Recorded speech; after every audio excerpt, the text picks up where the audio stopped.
မြတ်တာအခွန်အားပေါ်အခုဆိုရင်မြင်ချမှာဘဝရဲ့အတွက်ကြိုးပမ်းလို့သာပြင်းရင်ပြီးမဲ့တော့ရမှာနေရဘဝမျိုး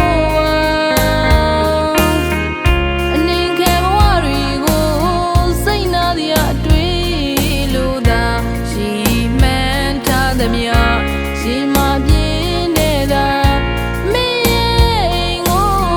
မမျိုးကဆွေးနေလေမပြေဆုံးသေးတော့လေလေတိတ်ခါသာအလုပ်ကြိုးစားမဲ့အမေ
တော့မြတ်တာအခွန်အားပေါ်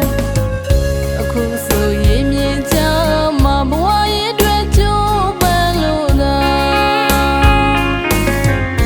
ပြင်းရင်ပြီးမဲ့တော့ရမှာနေရဘဝမျိုး